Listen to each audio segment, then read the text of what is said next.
Welcome, everybody. I'm Brad Usher. I'm Senator Krueger's Chief of Staff. I'm sorry to say that the Senator was unable to join us today as she's got legislative session this morning. So I will be hosting the roundtable today. Before I get to today's proceedings, I wanted to make sure you are aware we have closed captioning. As a viewer, you have to activate closed captioning to view the text on your device. If you have Zoom, click on live transcript in the meeting controls to start viewing closed captioning. If you're in the Facebook Live event, you will see a settings button in the bottom right-hand corner of the video. Click closed caption CC to start viewing closed captioning. Before we start, I have just a few COVID-related updates. Now that we have the Johnson & Johnson vaccine, the city is starting to vaccinate homebound New York residents. If you are unable to leave your home, you can express your interest in getting vaccinated at home by completing a web form online, which we're posting in the chat, or by calling the NYC vaccination scheduling hotline at 1-877-829-4692. And that will also be posted in the chat, but it's 1-877-829-4692. The New York City Health Department is closely monitoring COVID-19 data and the spread of the variant in the city. The Health Department continues to advise New Yorkers to follow COVID safety practices, avoid non-essential travel and gatherings, and to wear 2 masks, a cloth mask on top of a disposable mask or a KN95 mask. It is very important that your mask fits snugly to prevent openings for virus particles to get through, and that the mask cover your nose and mouth. And there's guidance on the city website on face coverings, which will also be posted. So to go to an overview of this morning's event, today we have 2 wonderful speakers to present on the novel approach of using psychedelics, specifically psilocybin, in palliative care. They will share what the research has found about the effectiveness of using psilocybin to ease patients' anxiety, depression, and distress about dying. We will also learn about what a guided therapy session looks like and what the patient experiences during a facilitated journey. I am pleased to introduce Dr. Anthony Bossis, who is a clinical assistant professor in the Department of Psychiatry at NYU Langone Health and a researcher in the field of psychedelics, and Mary Casamano, who is a licensed master in social work and the director of Guide Facilitator Services at the Center for Psychedelic and Consciousness Research at Johns Hopkins. Mary has supervised hundreds of patients' journeys and has trained staff to assist patients through the process. The research they will discuss here are FDA clinical trials, so these treatments are not available to the public yet. After the presentation, I will moderate the Q&A portion of the town hall. And now it is my pleasure to turn the proceedings over to Dr. Bossis and Mary Casamano. Thank you very much, Brad. Let me just go to my...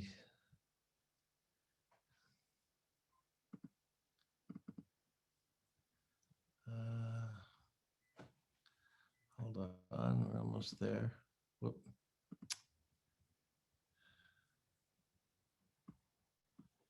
I cannot get the full hold on. Here we go. Thank you so much, Brad, for that introduction. And it is great to be here. I want to thank also Senator Krueger and her staff, Wendy, for their generosity in inviting us and having us here to discuss this. What really is an important topic. I know this series has been focusing on boomer and senior citizen issues, as it's labeled. And you know, one of the more important ones is how we age, and how we age if we have, unfortunately, diagnosed with a terminal disease. And I've been very fortunate over the past 14 years or more to be involved in this very novel research with psilocybin, which we'll talk about today, a psychedelic medicine that's been shown in clinical trials to help people navigate it and address and get relief from the intense emotional suffering that the end of life can bring for all of us. I will review a bit of the history and review a bit of palliative care, what that is, And then I'll hand it off to my good friend and colleague, Mary Casamano, who will discuss in more detail how these sessions work.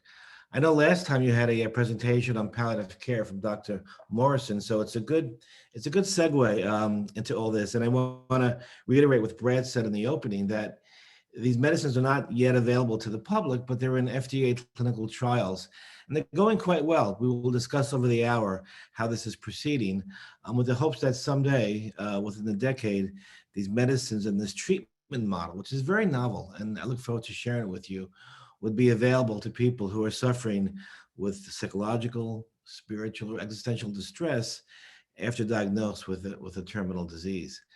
And I hope you are all well today, those who are watching, given this extraordinary time we're in during COVID and so much unspeakable suffering. In some ways, the COVID has highlighted what's always we know, but it's easy to push away, that life isn't permanent, that this is fleeting, what truly matters in our lives. And I think in some ways, COVID has reminded us of that, which of course dovetails well with our talk today.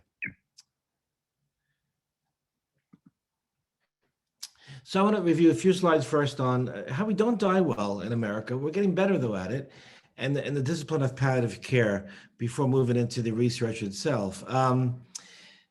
So surveys show year after year that most Americans don't die the way they want to. Most Americans would choose to die at home, surrounded by loved ones, with dignity and of course with relief of suffering.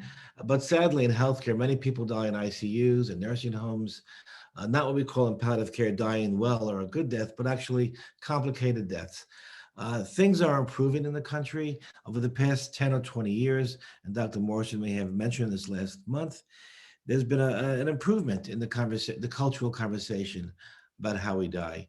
There's been a real increase in books around palliative care, end of life, hospice. So it's an exciting time for the field and for all of us to really address what is, of course, part of all our lives, although we would all like to, of course, not think about it.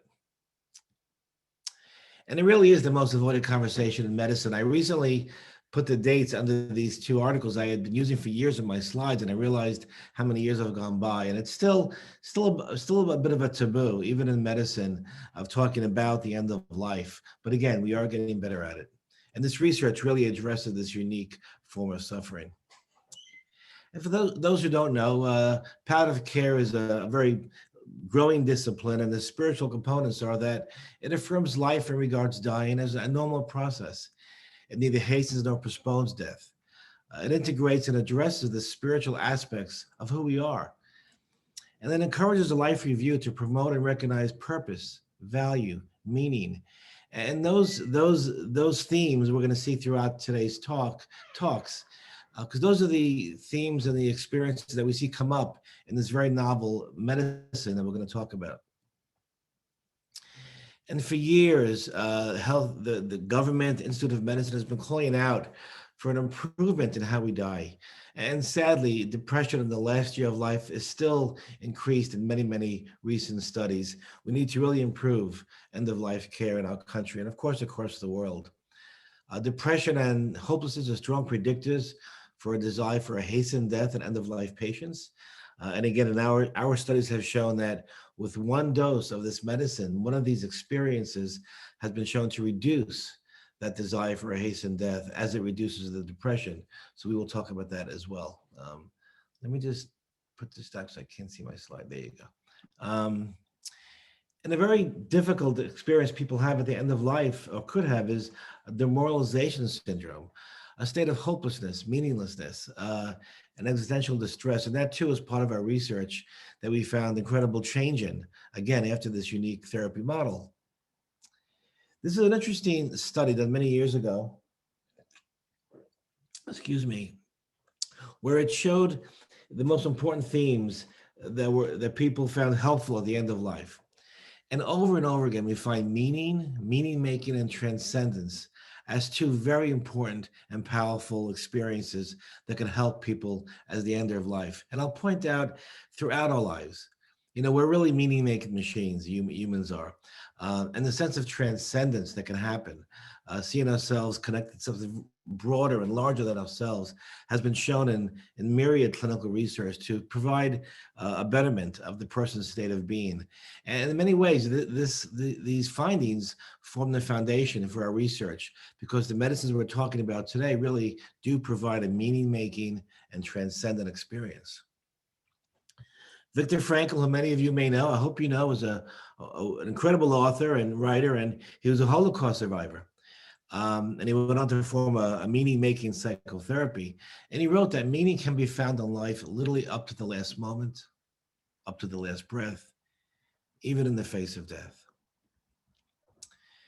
And again, there's been a large body of literature supporting the role of meaning and spirituality in coping with, contending with a serious illness.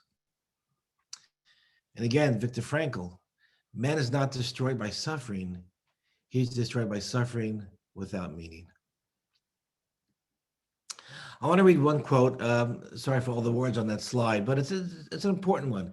Eric Cassell is a very well-known physician who wrote an article back in the early 1980s on transcendence in healthcare. It wasn't about psychedelics.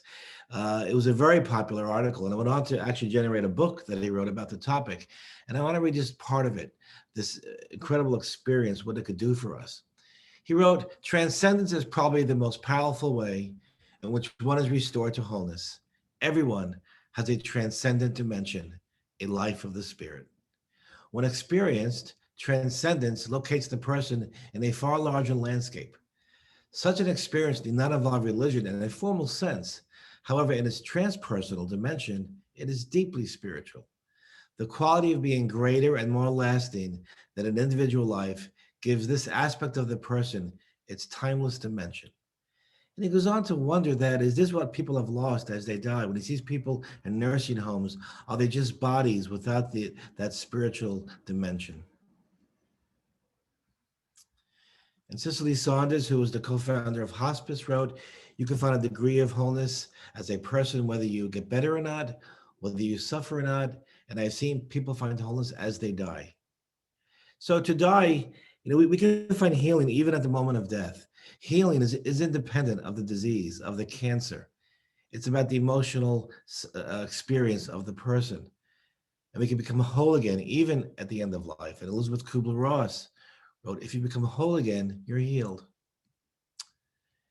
So turning to this research, many of you in the audience may be aware that psychedelics is now very popular in the public media. There's lots of books and articles, and it's out there a lot in the cultural landscape. And for those who don't know, it goes back many years. There was a large body of literature in the 1950s and 60s and 70s showing that these medicines that we'll talk about today were very helpful in helping people at the end of life who had terminal cancer. And recently there was some article by Michael Pollan and this New York Times best-selling book by Michael Pollan that kind of brought it back into the cultural landscape. And the medicine we're talking about today that Mary and I are talking about in terms of our studies is called psilocybin. Now, psilocybin is a psychoactive compound found in many species of mushrooms. Some people know them as magic mushrooms, and that's the street name.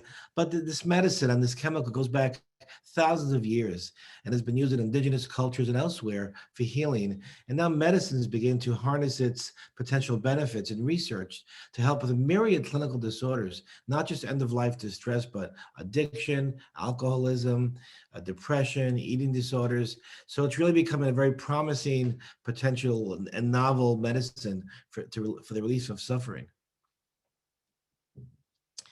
And it goes back a long time. This is the Mayan culture. We see mushroom stones that go back to 1000 BC.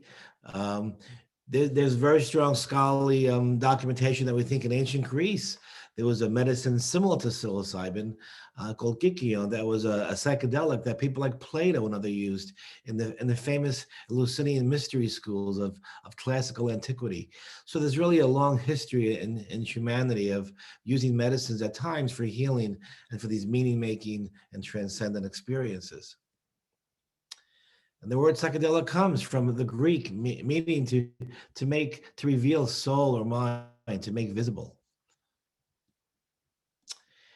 And so briefly, I won't go through all the research, but there was a large body of literature going back half a century ago.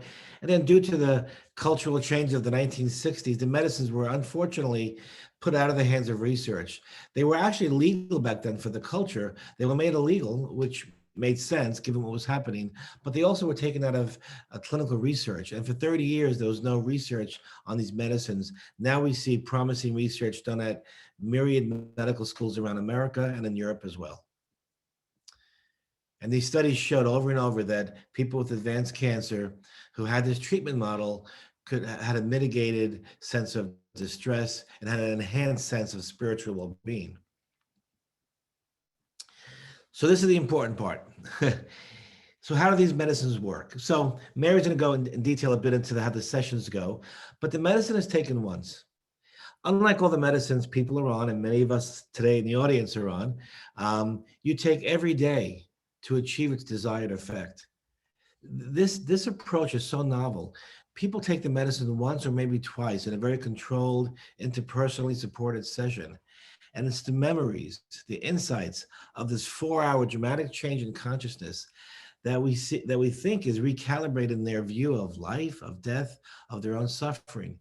And what seems to be the hallmark of this is something called the mystical or peak experience that we've been researching for over 60 years. And in many ways, this state of consciousness is really a natural state for humans. It's at the foundation of our moral tradition, of the great religion, of this mystical core of, I think, of consciousness in general. And so there's a few key criteria. When people are on the medicine, the subjective experience they have is one of unity, a sense that all things are connected, all is one through this transcendent state. And again, they take this once. The noetic quality, people report that this wasn't a drug effect. I was accessing something very real about my life, about consciousness, something very, there was kind of a knowledge that I was learning from that I know always exists. It's very profound to do this work, as you can imagine, and hearing these things. A sense of sacredness, of awe, humility, holiness, and wonder. Deeply felt positive mood. And Mary and I will talk about over and over, people speak about this sense of love they experience, a loving kindness towards self, towards others, and something that I like to call agape, being a proud Greek American, which is the Greek word for this kind of cosmic love, this incredible sense of love being the ground of being, so to speak, to paraphrase Paul Tillich. And again, it sounds very, almost outside of the scientific model, but it isn't. We're, throughout America now, there's hundreds of cases being run of these medicines. And in so many of them, we see these experiences that help people with their personal suffering. And affability, which is it almost transcends language. And very important, again, is a sense of transcendence, a sense of transcending time and space, as incredible as that sounds, transcending this body we have.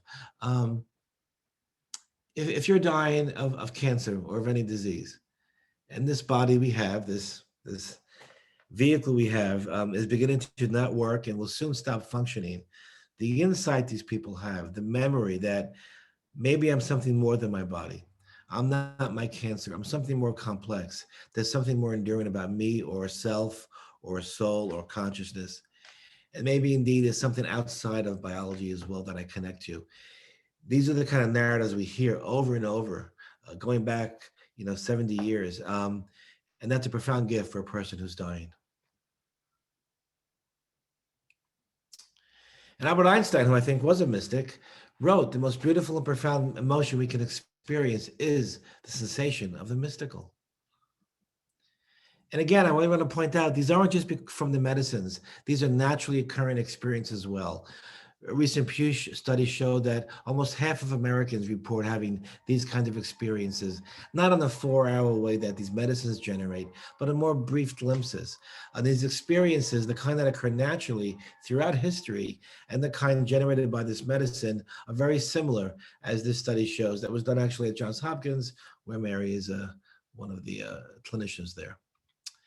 And Aldous Huxley, the great literary writer, was a proponent of this research and wrote about this often.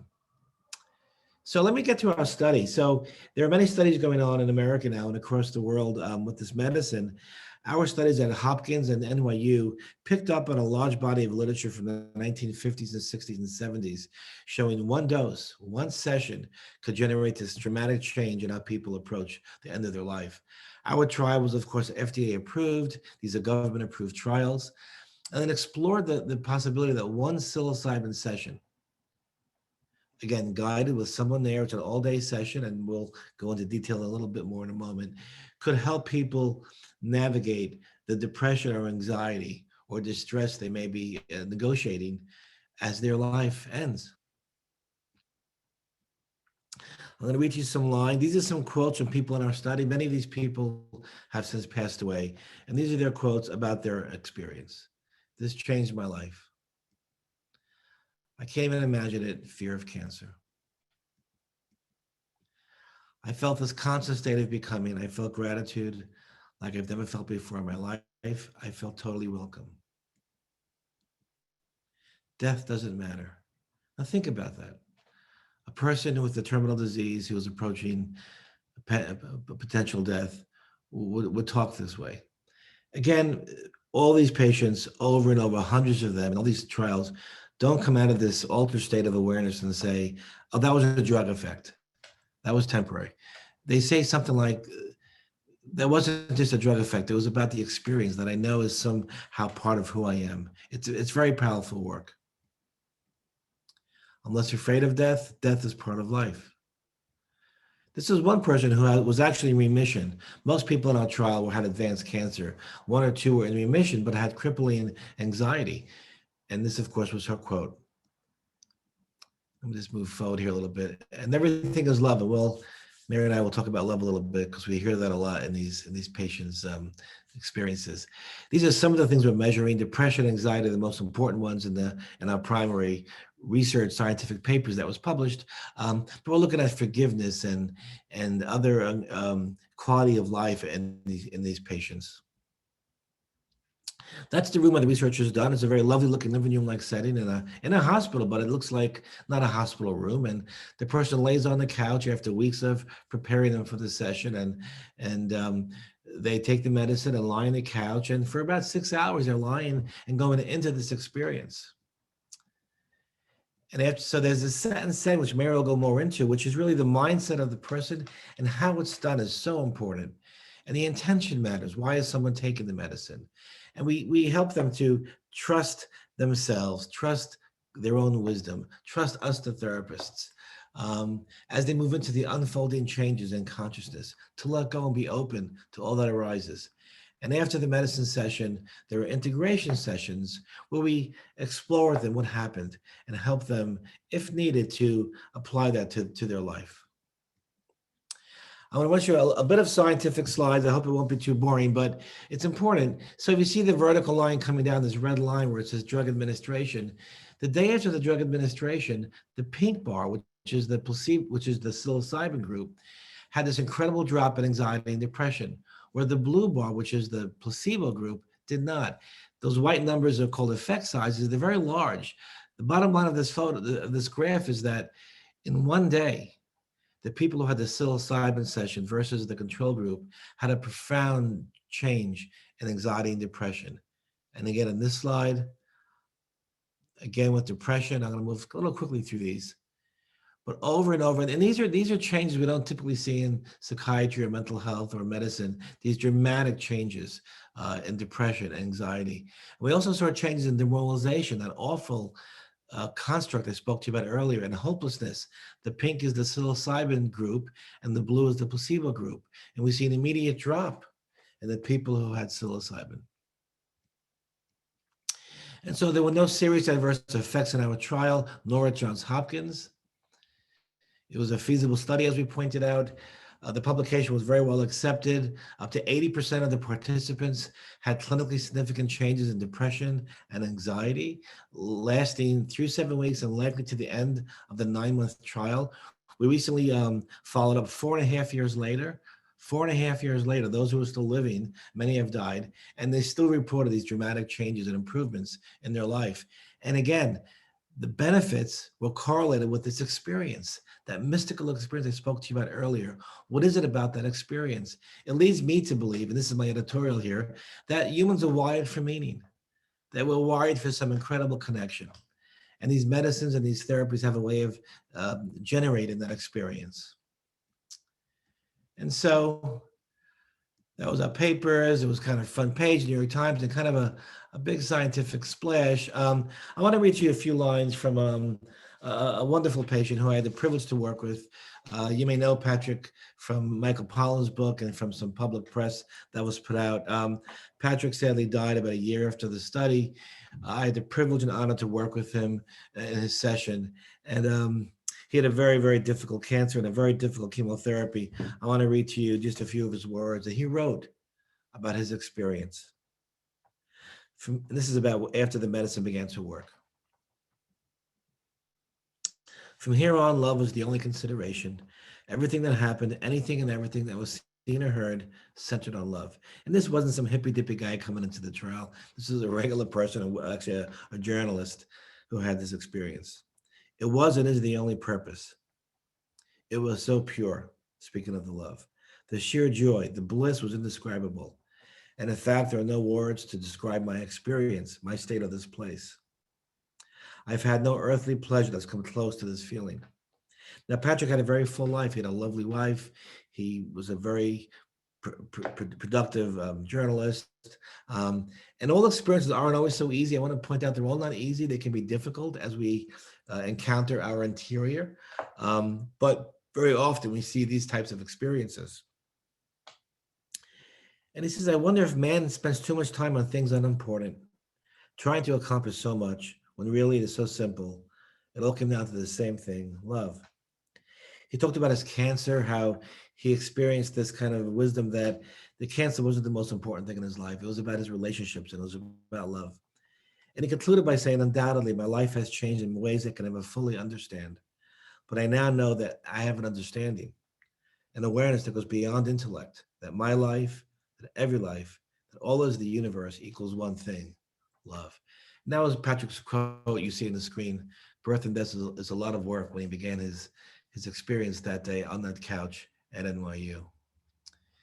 And interesting enough, there's research out of people with near-death experiences. These are people who in operations or other venues are pronounced clinically dead, their heart stops. And when they come back, as many of you have read this kind of literature in the popular press or in the science, they report a similar kind of experience.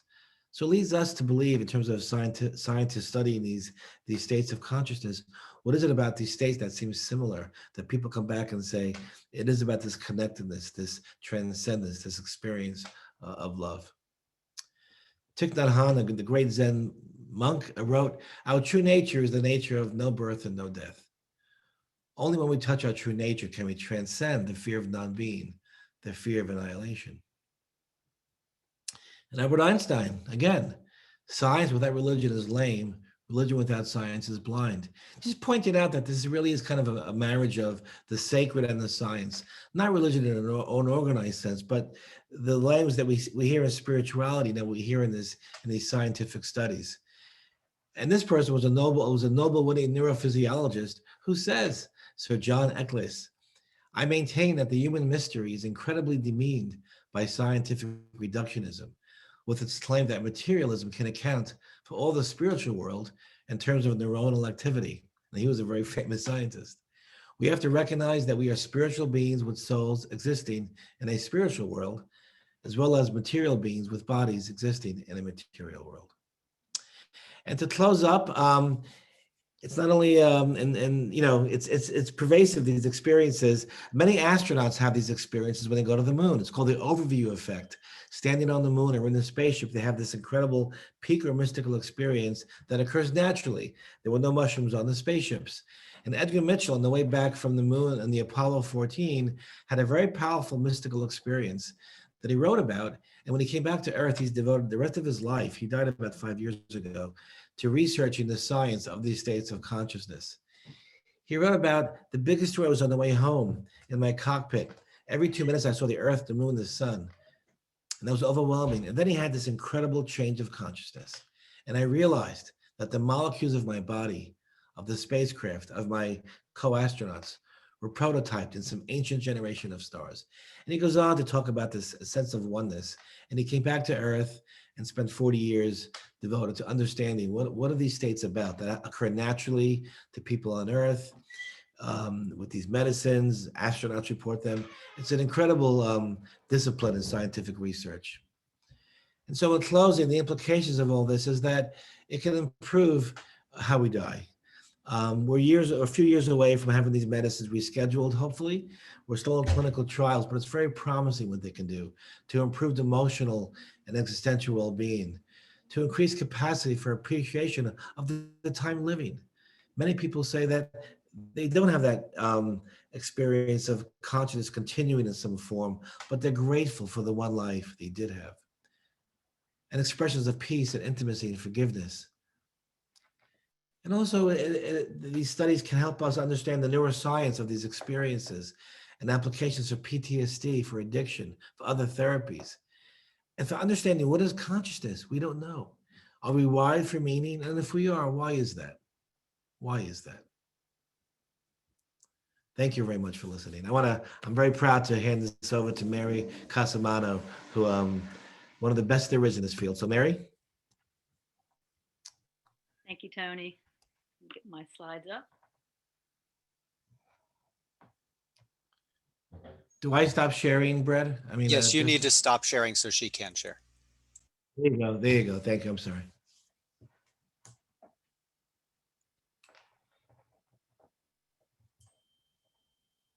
Are we ready for me? Yep. Okay. Well, thank you, Tony. I heard Tony many times and I could continue to listen. I felt like that was about 5 minutes. I could listen to him for hours and so appreciate my relationship with Tony and this work over all of these years. So today I'm going to follow up with what Tony said. And first, I just want to take a minute to acknowledge our team, how much it's grown, how much we have to show how much Hopkins has done over the 20 years. When we first started, it was just me, Bill, and Roland. And now we have this, and so we're continuing to grow. And we have a lot of funders. Our first funder was just the Council on Spiritual Practices, again, with just the 3 of us. So we've grown quite a bit. I don't have any disclosures. And just briefly, I joined in 2000 when we started our psilocybin studies. I'm now the director of the guide and facilitator services. I've been involved in all of our psilocybin and our club drug studies and guided a lot of sessions over the years. I just want to give a brief overview of what we have done of our center over the years, just to let you see what we've done, but also that we have been doing this for a long time. So there's a lot of, there's this groundwork now. So it's not like it's new. Of course, there was a lot of work, like Tony said, back in the 60s and 70s, but just these last 20 years, we've had a lot of research. So in 2000, that was when we were given the first okay to have a clinical trial with healthy normals. And then in 2019, we received a $17 million grant to kind of build on our work and to open a Center for Psychedelic and Consciousness Research. And our research focuses on many areas: behavior, mood, cognition, brain function, biological markers of health. Just to see how many we've run, almost 400 volunteers have come through our sessions, through our center, 720 psilocybin sessions, and a total of 844 study sessions. So that would include some placebos and some of the non-psilocybin psychedelics we've used. And just to take a look, we've completed 10 healthy volunteer studies, 4 large-scale internet studies, a cancer study, smoking cessation study, major depressive disorder study. Right now, we've continued a smoking cessation study. These are all with psilocybin. Major depressive disorder study. We're just finishing up our religious professionals, which Tony has been a part of on the New York end of it. We've run everyone, but we're still writing it up. Anorexia nervosa, Alzheimer's disease, and major depressive disorder with co-occurring alcohol use disorder. Those are our current studies. And And our future studies and ones in progress, survey studies. We have 4 survey studies in progress, and future studies: opioid use addiction, PTSD, microdosing, post-treatment Lyme disease syndrome, creativity, precision medicine. This is our website. It's Wendy's going to post it, so you will have that. It has all the information on our center and research all over, all our publications. So if you're interested in more information, it's a really good site to go to. So Tony talked about this, and I just want to just take a second to go over it again, that when we have found in our studies that when people have a mystical experience, we see positive change in the behavior, attitudes, values. We found in one of our studies, there's an increase in the personality domain of openness, which people, researchers always thought that at 30, your personality didn't change. So this is a pretty significant finding. We also found that the ones that had quit smoking were more likely to quit smoking if they had the mystical experience. And of course, personal meaning and and spiritual significance correlated with the mystical experience. So it just shows that our results show how the mystical experience really does play a part in this treatment that we give with these medicines. And again, Tony went over these, but those are the mystical experiences, the characteristics of them. This is our cancer study. And at the same time that NYU was running theirs, we were running ours. Our publication was called "Psilocybin Produces Substantial and Enduring Decreases in Anxiety and Depression in Patients with a Life-Threatening Cancer Diagnosis." We had 51 patients who had at one time, they had a life-threatening cancer diagnosis. So they didn't have to be terminal, although many of them were. And they, like Tony's, they had a single moderate dose of psilocybin, and we had a crossover, as did NYU, where they had 2 sessions, and one was a low dose. Ours was a low dose. That was a little different than NYU, of psilocybin, and then the moderate high. And they could have, some of them had the low first, then the high, and some the high, and then the low. And we went up to a 6-month follow-up.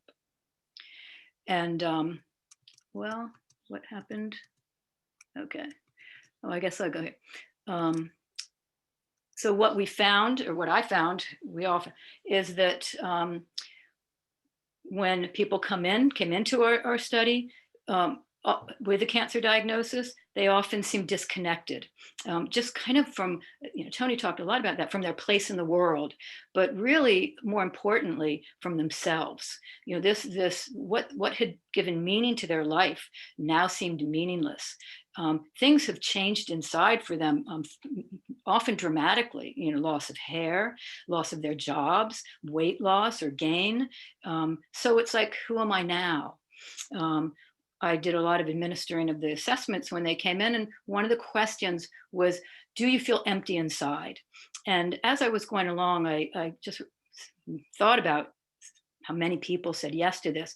So I went back over at the end of it and went through all 51, and the majority said, I feel empty inside. They said yes to that question. So for me, that just continued to say, who am I now? This lack of purpose and meaning in life. So that's what we saw with most who came in. And one of them said, once you have a cancer diagnosis, you're like the walking dead. And one said, when I had my cancer diagnosis, I feel like I was living like I had already died. So I have witnessed, Tony has witnessed over and over how this psilocybin assisted therapy can help to get this connection back. They become disconnected from themselves and from their world. And there seems to be some, way that this can bring them back to themselves. And these are just a couple of the quotes from 2 of our volunteers at the end of their study. I felt at some point, I realized that compassion for self is critical. I find myself essentially divided in 2. I make friends with myself. I'm okay. Another said, my depression lifted completely. I was able to get out of the cancer world and back to myself. And she said what she meant here was she had a partner who she was kind of the caregiver, and she wasn't able to do that when she had her cancer. And it really was distressing to her. And now she could do that again. And it was so meaningful to her and it really helped her get back into her life, to come back to life. So like Tony, we saw very similar results. 80% had decreases in anxiety and depression. 60% had full remission to normal. Almost 70%, the bottom said the top 5 spiritually and personally meaningful, significant experiences of their lives. I'm not going to take long for these. They're very similar to Tony's. The ones who, look how the well-being and life satisfaction, how it increased at 8 weeks, 5 weeks, and at 6 months. Personal meaning and spiritual significance. Again, this is the green is before the low dose, and then the high dose after 5 weeks, the orange, and then the blue at 6 months, which is interesting that as the time went on, it became even more meaningful to them. And we continue to find that, hear that. We still have contact with many of our volunteers, even up to our first studies 20 years ago. And many say that it still was one of the most meaningful and spiritually significant experiences of my life. And that's pretty powerful. I'm not going to spend time. They're very similar to Tony's. Before, they have high anxiety, high depression. After, they go down significantly. We saw decreases in anxiety, depression, interpersonal isolation. People become more engaged in life again. Preoccupation with pain. We had a few volunteers who were on quite a bit of pain medication, understandably, because of their diagnosis. And I remember one said, very specifically, I cut my medication in half. It's not because my pain was any less severe. I had a different relationship with pain now. And we saw that a few times with our volunteers. And again, so huge, this decrease in fear of death and this, fear of cancer diagnosis. So Tony covered this, really quickly, said I would go into more detail. It is what he talked about, the set and the setting, which is so important when someone joins a study, that they come into our study, we bring them in, and the components that we have that pretty much all of the clinical trials follow is the same model that they used back in the 60s. And the preparatory meetings with the volunteers, the sessions themselves, and then the integrating the experience after. I'm going to go into a little more detail. The preparatory meetings. So there's 3 main components, and developing the trust and rapport, giving the logistics of the psilocybin session, and how to prepare for a psilocybin session. So the logistics, all of this is just to tell you that we take go to such lengths to have the volunteers come in and feel this sense of trust and safety and understanding of what's going to happen and how we are there with them. And so it's really important in our preparatory sessions to tell them very specifically how to take care of themselves and the things that we do. And I'm not going to go through all of these, but obviously, we have to be very careful about their medications and their food and what to take so it won't interact on the day of the session, to wear comfortable clothes, to let go of the day. So we take your cell phone, we take your shoes so you can't run away from us. We laugh about it, but it's really about letting go for the day, that when you are with us for the session day, you're just in this experience and you're not thinking about what's on your cell phone or, I have to pick up my child. You just let go to experience the day. So the more the preparation covers these things, the more likely the person is going to be able to have an experience where they can just let go and allow it to take over. We always have a physician within 5 minutes if it's not one of the physicians that is one of the guides. And And then, of course, we familiarize you with the session room itself. And the default position is lying on the sofa with eye shades and headphones, listening to a 6.5-hour playlist that is set for a high dose psilocybin session. Like the songs that begin or when you're just beginning to open up, and then there's onset, and then there's the beginning of peak, and then latter peak, and then the descent. So the music, actually, a lot of the music playlist is still from music they played back in the 60s when they hired a music therapist. So the music can really enhance the experience. It can also just act like a safety net, that it's there kind of just holding you. So that's again, lying on sofa, head chain, eye shades, headphones. It's about going inward. It's about who am I? What's happening inside? And so all the externals are kind of closed off. We certainly get you up at different times to look around and to go to the bathroom, of course, and to see what the outside world is like. But the majority of these experiences are about going inward on the day. So, and you have to have a pickup person. We wouldn't let you drive home, and someone that you're going to feel safe and supported by. And then just the importance of building this trust and rapport, that they do feel so safe and trusting and comfortable with you, with their guides, with the whole team, so that whatever happens in the session, they can feel comfortable to allow it to come up, because sessions can be very difficult. But that's a good thing if you have that safety and security and guidance, because whatever comes up is inside of you. You want it to come up. You want to explore it and move through it. So the way that we believe that it helps with this developing the trust and rapport is having the patient tell us their life story. It's just open yourself up. We just want you to tell us everything, and even the things, and this can be scary, the things that you most don't want to tell us, the things that are most fearful or embarrassing, because they're inside of all of us. And if we can name them, if we can share them, it gets it out and it kind of neutralizes it, and it doesn't hold this heaviness, so that if they come up in the session again, you can let go and allow it to. As Tony said, we have mantras. Trust, let go, be open is a big one. Trust us, trust yourself, trust the study design, trust the universe. Let go of what you want to happen, let go of what you think should happen, and then be open to whatever does. And so we just go very much into length of how to, and we can talk later in question answers if you want to hear more, but how to go into difficult or really experiences that are out of your norm, these altered states, and how to get the benefits from them. And we're right there with you.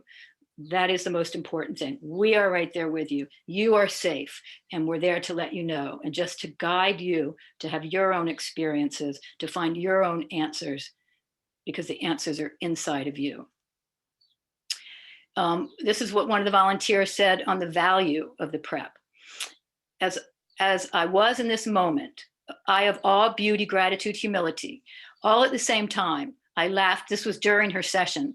I laughed at how brilliantly this program is set up. I could see how seamless and supportive and perfect every step of the preparation was. All 3 days of music, words, talking, meditation. How important it was for her to go into her experience. Another said, had it not been for the 2 experienced researchers in the room, I probably would have had a full-blown panic attack and lost a larger experience. It's not to have you be, to hear this and get afraid. It's to hear this and realize that these are experiences that can happen. And when you have the proper setting and protocols, as we do in our studies, more often than not, you go into them and then you move through these things that you needed to. So then the psilocybin session after all this prep. And again, the guideline is, as best as you can, relax, let go, and be open. And And we're right there with you. We will hold your hand the whole time. Some people need that. It helps them to let go, to know they're safe. Others don't want it at all. It's whatever is best for you. But if you can breathe and expand, this is often when these mystical experiences come about. If you're tense or tight, closed up, you can't, excuse me, I need a drink. It can be hard to have this expansion of consciousness, which happens with the mystical experience. But that being said, many times people don't have a full or at all a mystical experience, and it can be very difficult, but that doesn't mean they're not meaningful. I've witnessed many experiences of volunteers that didn't have a mystical experience and that were very difficult, and it can still be profoundly meaningful and important. And a volunteer said this of how the experience of letting go. The whole journey was on a spiritual plane where thoughts, understanding, and words are completely 100% irrelevant. I was in the playground of trust and knowing. I was free from the binds of my overactive mind. I was free from density. I was in my element. This is home. This is what I know is true, my true self. And that word or that statement, this is home, oftentimes when people get into this place, it's as much as it's new, it's not. It's like it's a coming home. It's back to who we really are. And it's a profound peace in that. And then the integration. Even after 20 years, I continue to be aware of the importance of integration. If it was just this experience, which can be beautiful and awesome, but you didn't do anything to integrate it into your daily life, it's, I'm not saying meaningless, but it's the key to taking this experience and making it's a spiritual experience versus a spiritual life. How am I going to take what I experienced, what I learned in my day-to-day life? And so in the integration, that's what the guides help the participant.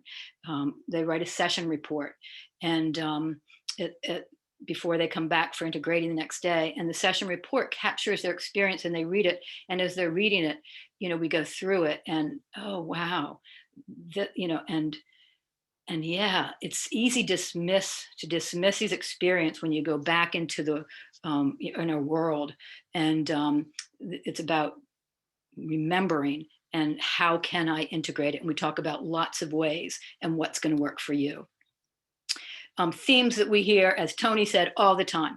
We are love, we're all one. There's this interconnectedness to all of life, forgiveness and compassion, over and over, this ability to want to just forgive themselves and others, some that they have held grudges for years. The present moment is all there is, which is often why these cancer patients experience that and are able to let go of their fear of death, of their cancer diagnosis, because they have this knowing that it's this noetic quality that Tony and the mystical components talked about, that the present moment is all there is, this noetic knowing right here, right now, these feelings of gratitude, and then this deep-rooted knowingness of who we really are, our true self, our true nature. I just found it funny that life really is that simple. It's all about love. The world is so huge and interconnected. I'm love. All I ever want to be is love. All their goals in life seem completely stupid. We hear these over and over and over and over, hundreds literally of times in different ways. Community observers. That's one thing in many of our studies, which is so interesting because the person can say this or the guides can say this, but then when you have the community, they had 3 people that they designated as seeing them over the time we're in this study and to see if they saw changes. And it was amazing how often the community observers saw specific changes. Increases in quality of life. These are things they wrote up because we had interviews with them.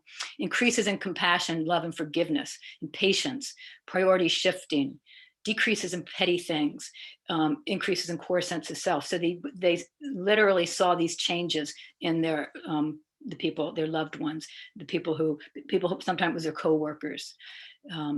And this is what one of the community observers said of one of the patients. He said, her life concerns and stress seems to have diminished noticeably and considerably and significantly, much more accepting of herself and others, much more at ease with who she is and what's going on in her life.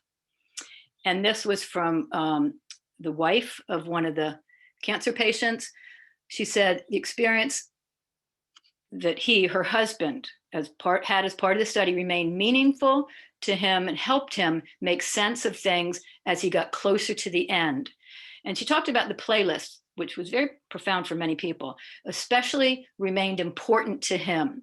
So they played it many days throughout his last days of life, and it connected them. But the last line can bring you to tears. She said, on his last day, they played our session list, and it was a way that they could reach out to him and to both reach out to him and to let him go.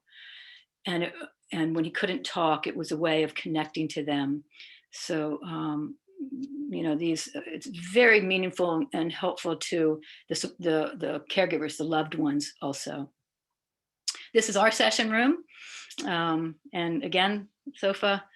I have a couple more minutes, so I'm going to do this case study, and we can ask more questions. I'm going to move through it quicker, but this was one of our cancer patients, Jaime, and just to let you know, because I'm going to show his pictures and use his name, his family, because he died 3 weeks after the study, his family gave us permission to share all his information.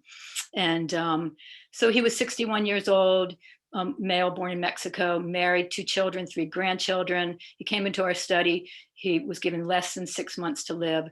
Stage 4, that metastasized to his liver and hips, emphysema, osteoporosis, glaucoma, hepatitis C, prognosis 6 months. You can imagine he was very ill. He was in a lot of pain.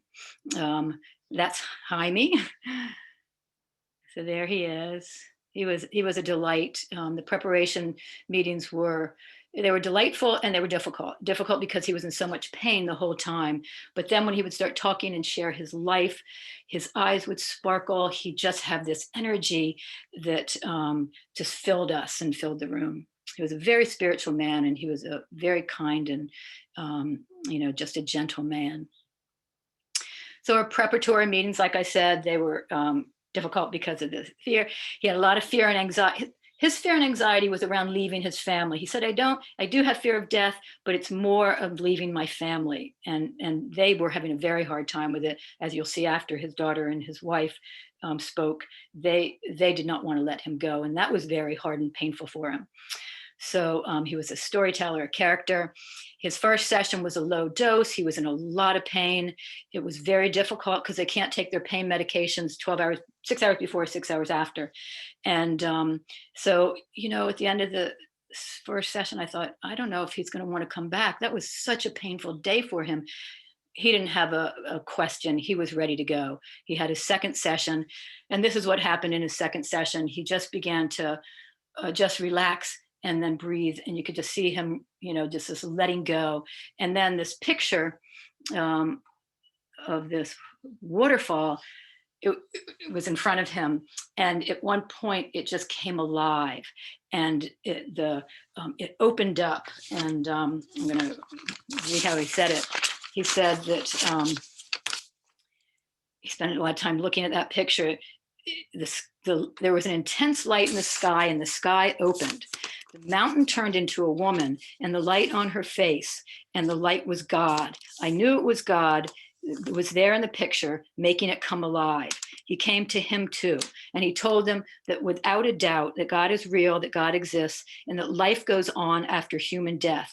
Life after death is life. And so he just, from then on, he had this peace and this calmness and this okay with his life and with death. And the benefit, we did integration. I went to his home because he was so sick.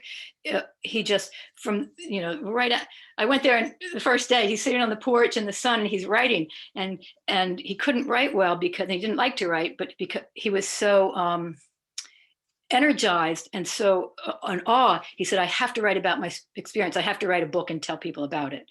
He died 3 weeks after. And here is his family benefited. They were able to come to terms with his mortality and ease their pain. So this is a quote from his daughter. My father was a spiritual man who firmly believed in the higher consciousness, but had not expressed a firm belief in the existence of a God. After volunteering for the study at Hopkins, he had no doubt. This opportunity allowed my dad to have vigor in the last couple weeks of life, a vigor that one would think a dying man could not possibly demonstrate. And this is I love his experience gave my father peace, and his peace gave me strength. And this is her and Jaime and Nayeli. And then his wife, Whitney. When I learned that he had cancer, they went to his favorite place in Mexico, said they sought healing from a lot of different places. And then the lovely marriage of science and spirit, mind and heart appeared in the beautiful healers of Hopkins. Only weeks before his body died, Jaime was healed. It was a miracle. The psilocybin was like a whisper that quieted his mind and let him leave the exile of doubt. He returned to knowing that he, like all of us, had left so many years ago. In the last few weeks, as his body fell away, Jaime embarked on a journey of rejoining wonder. And he took a little of all of us with him to this magical place. And there's Jaime and Whitney in Montalban. And here is Jaime, and that is where his ashes were dispersed. So thank you.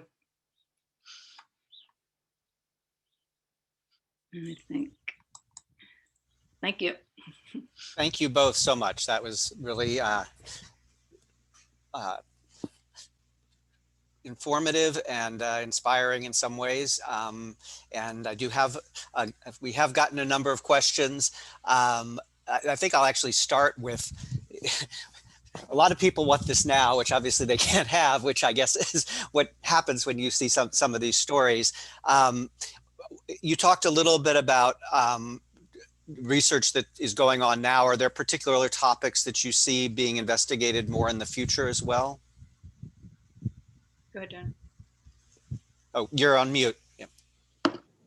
I'll allow Mary to talk about some of the beautiful applications at Hopkins, but let me just quickly address this trial because people are asking, how do you enroll for this? So there are no current studies going on with psilocybin and cancer. There's one actually outside of Washington, D.C., and if people email me or Mary, we could happily refer them to that program. It's a small program. These are all FDA-controlled clinical trials, not available for use outside of these trials. So that's unfortunately the situation today for the public. But you know, these results are very promising, as you see. They're very novel. They're very different than how we usually treat people with medicines or therapy. And so we're hopeful that within the decade, that could change. You know. But that these will be approved, and they won't be approved where you can go to your CVS and get it yourself. These would be a prescription linked to a center like Mary's and mine at NYU and other people's our team has here, where you go to a center, maybe spend a week, have the sessions, have the supportive work. It'd be a regulated, government approved, licensed kind of venue. So that's very exciting. And let me let Mary discuss some other applications. One of the main ones we're doing, our teams and others, are cancer, of course, palliative care, alcoholism, depression. But Hopkins has so many applications, and Mary could speak about some of those as well. Mm-hmm. Yeah, the first thing I wanted to say at the beginning, I forgot. I want to say hello to all the people listening. They're here today. It's really hard to remember that in one sense because we can't see you. And so that's the difficult part of Zoom. We so wish we could be with you. And we're so grateful you're here. And I wish I could see every one of your faces, but thank you. So yes, like I said, or the website is going to be up. And that can tell all of the studies that we have currently, and then the ones in the future, like opioid addiction, PTSD, with microdosing, with post-treatment Lyme disease syndrome. There's those are some of the ones we're going to, currently we're running the Alzheimer's and the depression, and we plan to continue just to add more as our centers all over the United States are doing, with alcohol, with OCD, with anxiety, and just on, right, Tony? Everywhere, they're just coming up with new areas to research.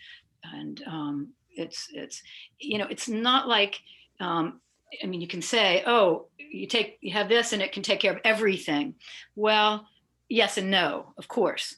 Of course, it's not for everyone. It's for the right person at the right time. But it's also because what the real bottom line of what these medicines do is look at who, really an exploration of the person taking it. It's whatever is going on with them, because we had many healthy volunteers. And of course, healthy, what does that mean? We all have things. So it's what's going on with you that's not keeping you in alignment with that. So there's so many areas that you could research and study. One specific question, has there been any studies of migraines, or is that an area of research? I think, let me answer that 1 second, real quick, to echo what Mary just said, just to reinforce for the audience today. And again, I agree, Mary, I welcome everyone. It's so hard on Zoom in this way, but people are screened very carefully. What you're hearing today doesn't mean it's always translated or generalizable to the outside population. These are carefully medically and psychiatrically screened patients. There can be adverse effects to this emotionally. There can be some cardiac reactivity. So this is screened carefully. That's why we really want to present it in that context. I do believe there might be some work at Yale, Mary, with migraines. I'm not sure, or cluster headaches. I believe more cluster headaches. But yeah, I'm not sure either. If somebody wants to email me, or Mary, we'll try to forward the email. But I don't think migraines, but I think cluster headaches. There is a lot of anecdotal, so much so with cluster headaches that this has been decades now. There's an underground, and I don't know if I should say this, but I will, just because what they found was that psilocybin has helped cluster headaches. And so, there's been shows on them. I've seen it on, 60 Minutes and different ones, of people who have used it for cluster headaches with great success. But the other avenue to know what's going on that's better than me or Tony, in the sense that all clinical trials, any psilocybin that's being studied and used legally has to be a clinical trial. That has to be posted on the government website, which is clinicaltrials.org. So if you go to clinicaltrials.org, all one word. .gov, I think we said. .gov, Mary. Oh, I'm sorry, .gov.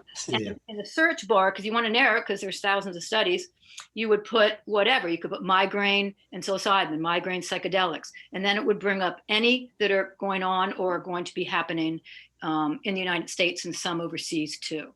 So that's the best website to keep up to date.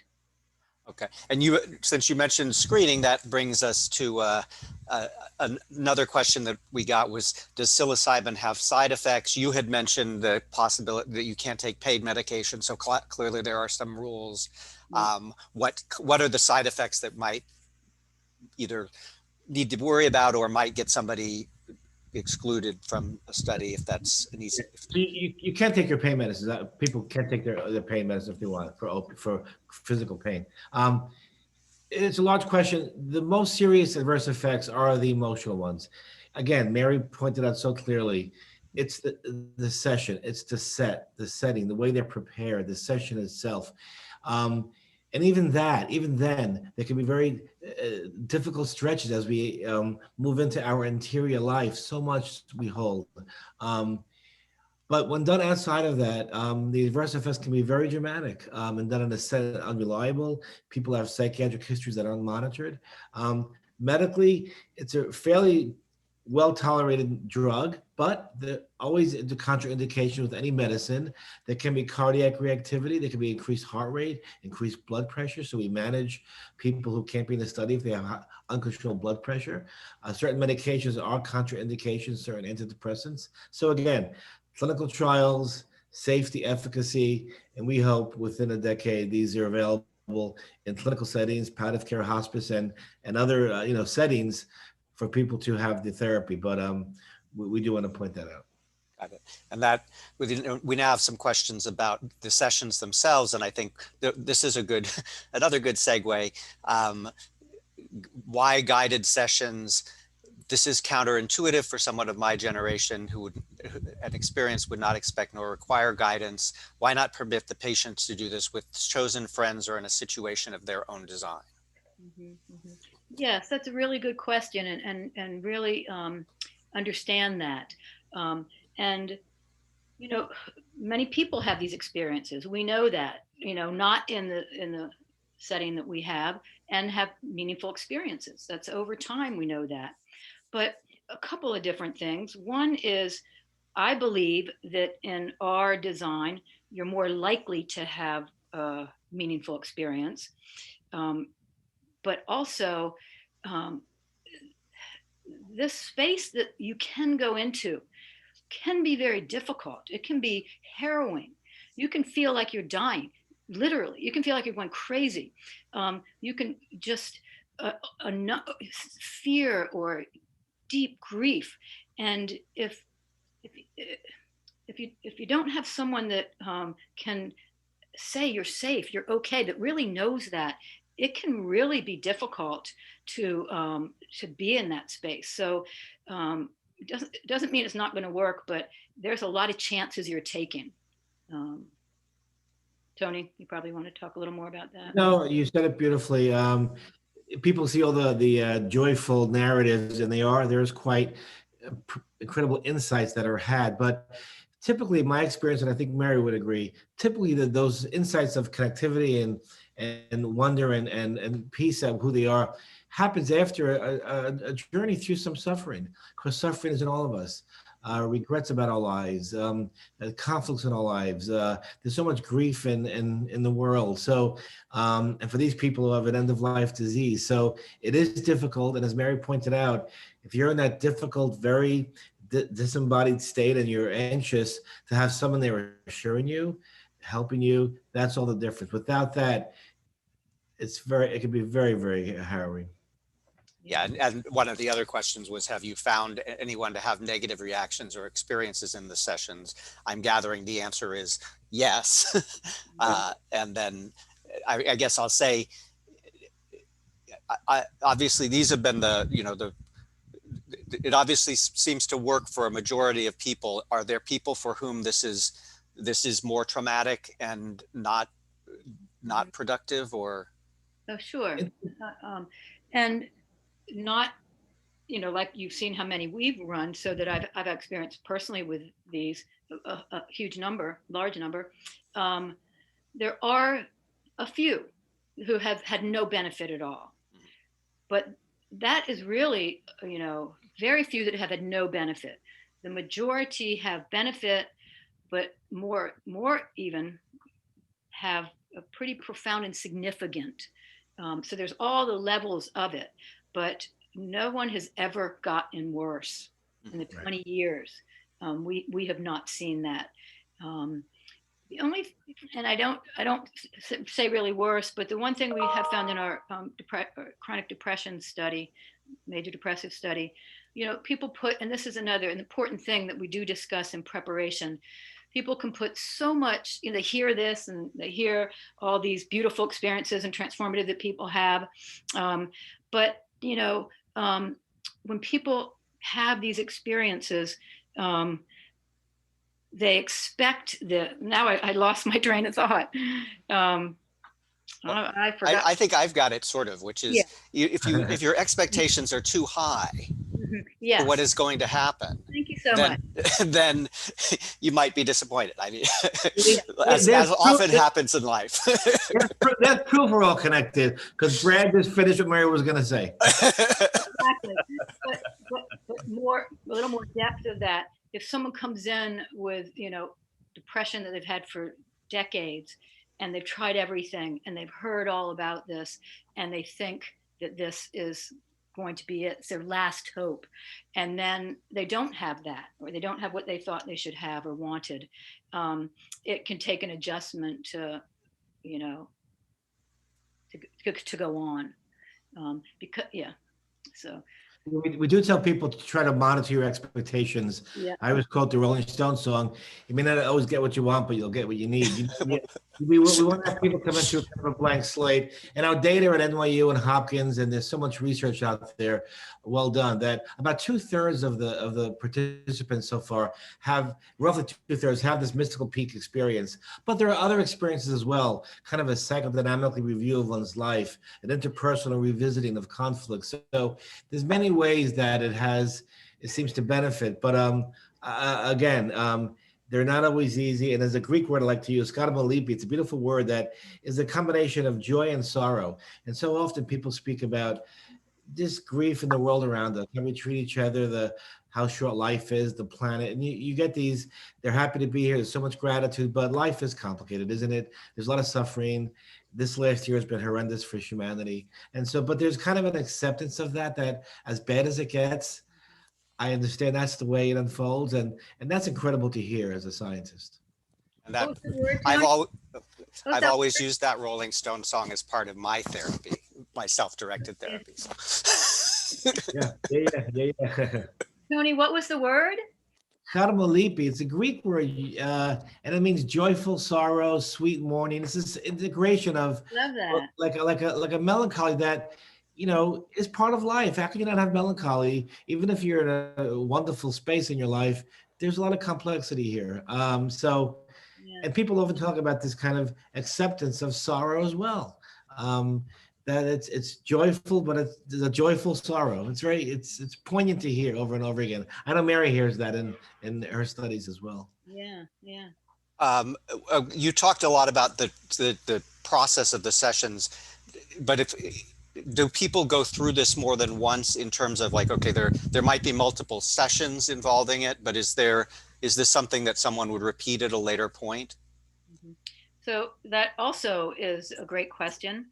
And like in our cancer study, they just had the one, high dose psilocybin session.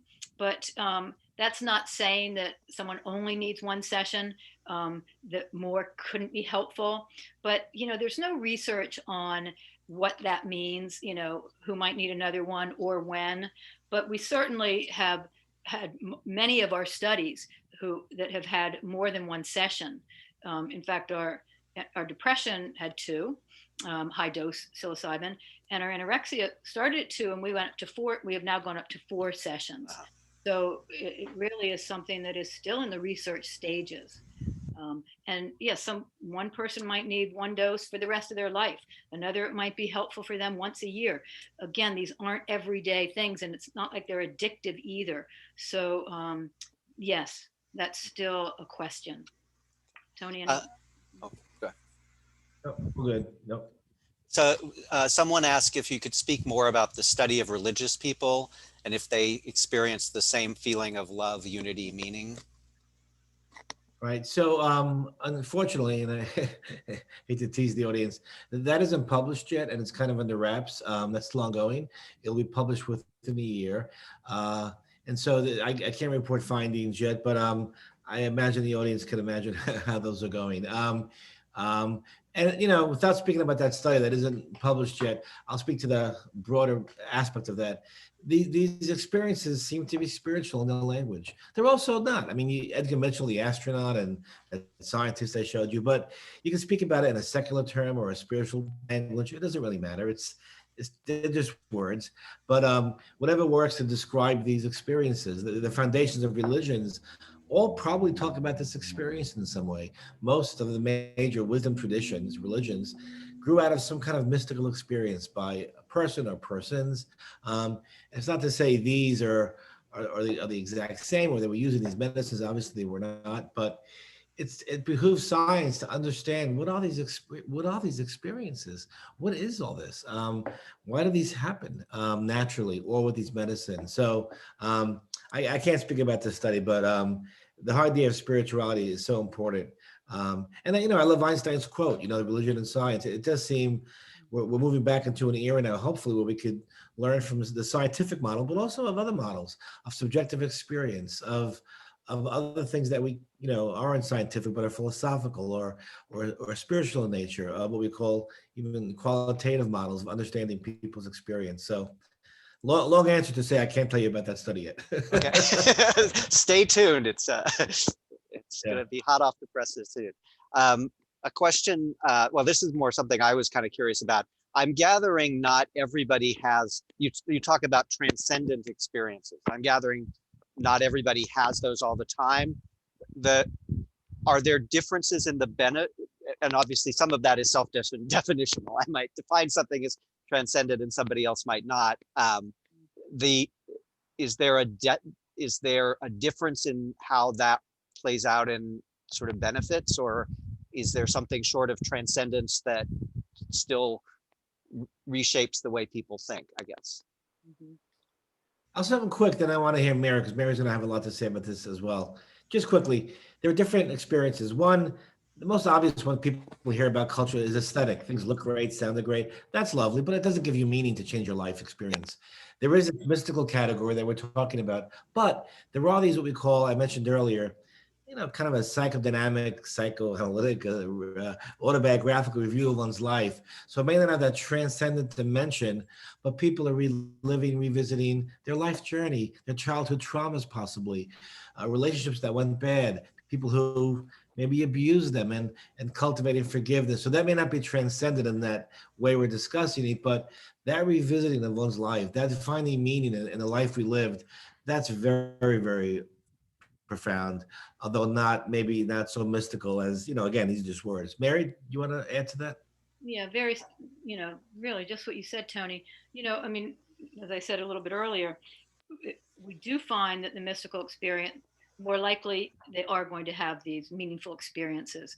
But maybe we just haven't studied maybe that's what our questionnaires show, are looking at, and they haven't really. So we're looking at other measures to Mhm. look at other things, because I certainly have had a number of sessions where people have not had a mystical experience and had profound meaning that was transformative. And like you said in your question, people have different meanings for it. And while it captures a lot of people's mystical experience, there are some people that just would not use those words. And so, in a sense, I would hear them talk and I'd say, whoa, I would say that's, oh, that I would say that's, but they wouldn't. And so it's just a matter of words. What they experienced was that, but they didn't see it in those words. So that's tricky too. What a question about how you've talked about a lot of different studies, but the ones that are about end of life, is there a definition that you use in terms of period of time that they're expected to live, or is that not a term that you would use in the way your studies are designed? But Tony. No, we are. So these studies, there are three large studies that came out over the past 10 years or so at UCLA, Johns Hopkins, and NYU. These are all with cancer patients, people with typically advanced cancer. Many have passed away. Um, I'm working on it with some of the colleagues, a future palliative care trial. But yeah, this is defined as end of life, secondary to a terminal diagnosis, or potentially terminal diagnosis. And that could linger years. So, but yeah, we're talking about advanced disease, and there's so much suffering in advanced disease, as we all know. And we really have a paucity of tools to treat that in medicine. So yeah, we're speaking about people, but maybe in 20 years when these medicines are available, you don't have to have a disease to have them. You could go to an end of life as you die, because we all die, maybe just from being around here too long, and have that anxiety treated. But these are now with diagnosable illnesses that we see in palliative care and hospice. Hospice is a little different definition, but yeah.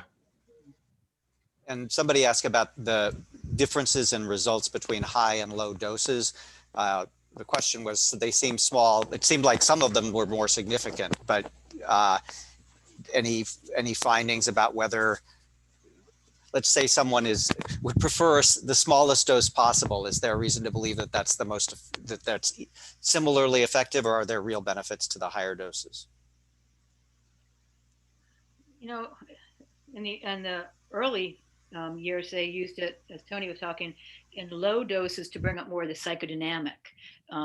There were therapists who were doing it in that sense. And then when they felt like, they had moved through some of the things that they were, dealing with, then they'd give a higher dose.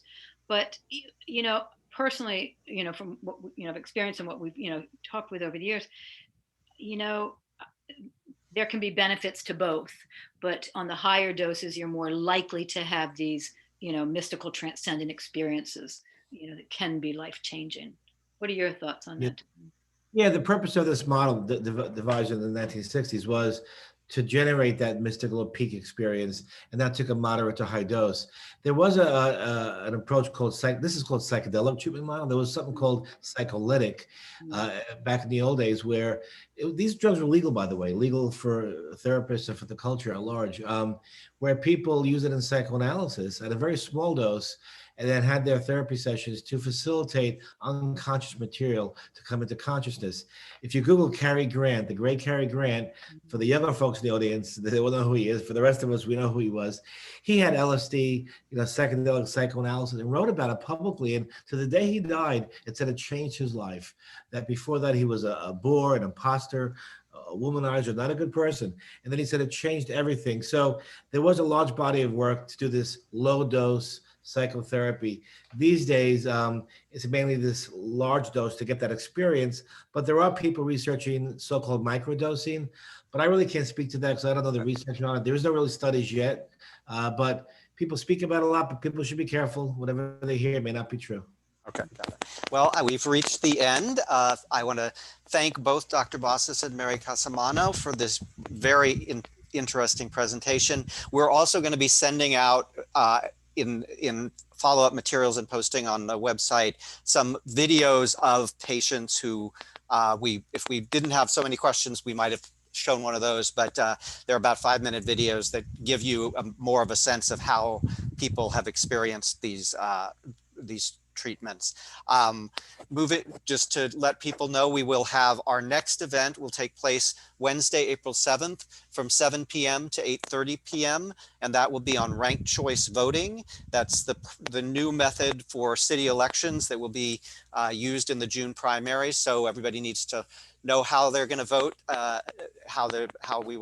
the new process for voting, and it allows you to choose multiple candidates and rank them in order of preference. And our next discussion in the Being Mortal Roundtable series that this event was part of will take place on Thursday, April 22nd from 10 a.m. to 11:30 a.m. It's titled Living Well, What We Value Most, when we will be with Dr. Jeannie Blaustein and Rabbi Angela Buchdahl, the senior rabbi at Central Synagogue.